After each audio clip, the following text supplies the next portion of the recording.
romaine. Mary Ellen Taylor sells her produce at weekend farmers markets near Washington, D.C. The heads of lettuce, still attached to their roots, are popular, and she has many regular customers, like Betsy Kulik. The lettuce just tastes fabulous. That we can come year-round, even in January, February, and March. Her lettuce is very green and tastes just as good then as it does in the summer. Taylor grows the lettuce and other salad greens on her family farm in Loudoun County, Virginia, about 80 kilometers from Washington. Isn't this beautiful? I mean, it is so clean. No sand or soil or pests down in there. It is just like a perfectly formed green rose that's edible. Taylor harvests 4,000 of those in her 2 hydroponic greenhouses each week, all year round. That's why she named her farm Endless Summer Harvest. She has a dozen part-time employees and frequent visitors from around the world. Several weeks ago, investor group from Botswana came to visit with us. We have had farmers from Afghanistan here that we're visiting because this would be ideal controlled environment to bring to Afghanistan where the climate is so harsh. The hydroponic crops here are protected from the harsh elements from planting to harvest. What she is doing here is she is loaded this cedar with watercress seeds, and she is planting them in the rock wool. After they germinate, these little plants stay in the nursery for 2 weeks. Then they're moved to a greenhouse and placed into gutters where they'll grow to market size. They're nourished sustainably using recycled water.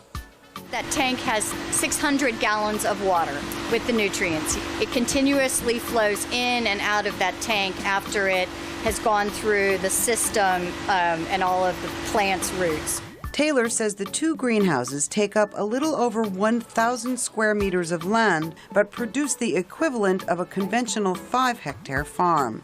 We've established that it's so productive on small pieces of land, so they can be closer to major metropolitan areas. So, besides farmers markets, Taylor can sell her fresh produce to specialty grocery stores. It's incredibly popular. We have a great following. And local restaurants. Chef Anthony Lombardo uses the hydroponic lettuces in his signature salads. They really like the salad a lot. We've had a lot of positive feedback about the salad. People are so into buying local food. 90% of Americans eat lettuce every day here in America. Taylor says she enjoys being known as the lettuce lady and is planning to double her farm's size this year. For producer June So, Amy Katz, VOA News.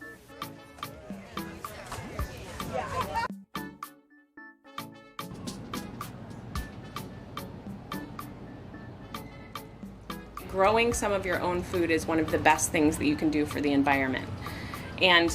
But I live in a city where I don't have access to dirt and challenged to find a way of growing some of my own food in the conditions that I have here locally.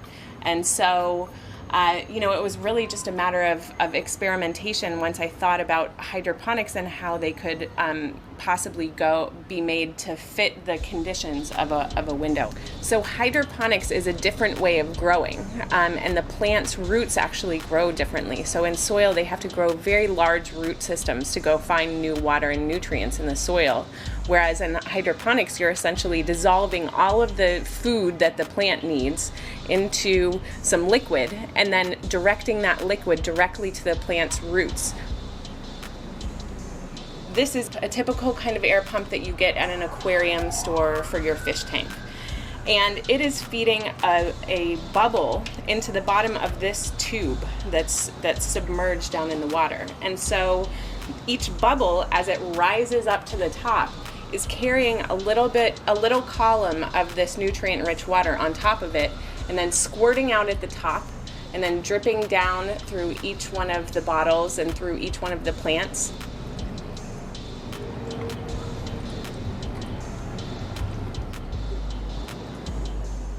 More than 13,000 people around the world have downloaded the instructions.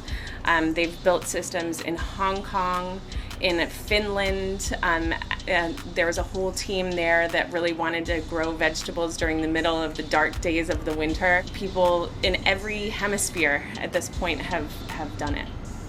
In general, a lot of kind of leafy kinds of vegetables and greens, when they come to us in the stores, they've usually been trucked for 3 or 4 days, or it's been 3 or 4 days since they were actually harvested. And throughout the course of that process, they're essentially dying. And so the leafy greens that we end up getting are usually have lost a lot of their nutritive value at that point. When I take a bite off of this kale right now, I'm getting all of the nutrients that are there in its in this living leaf.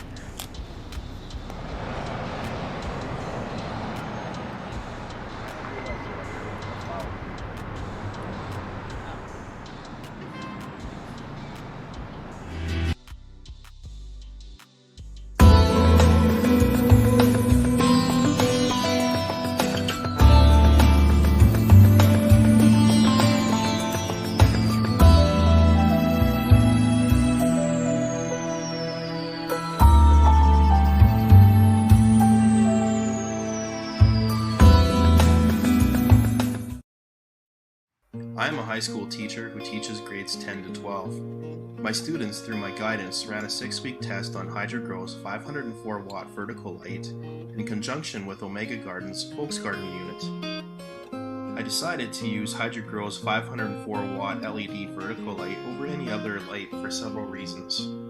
The vertical light does not contain any mercury, it produces little to no heat, is long-lasting with a projected life of up to 15 years, and it uses a lot less electricity than other lights.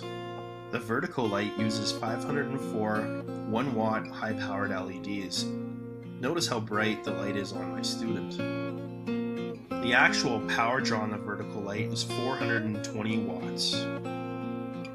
My students planted 5 varieties of heirloom organic lettuce, cherry tomatoes, and mini bell peppers.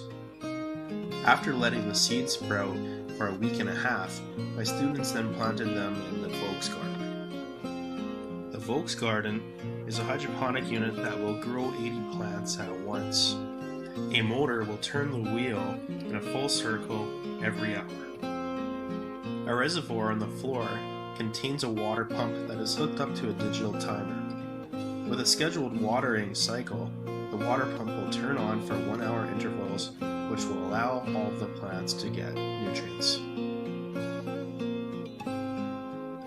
The first 7 days brought tremendous growth to all of the plants.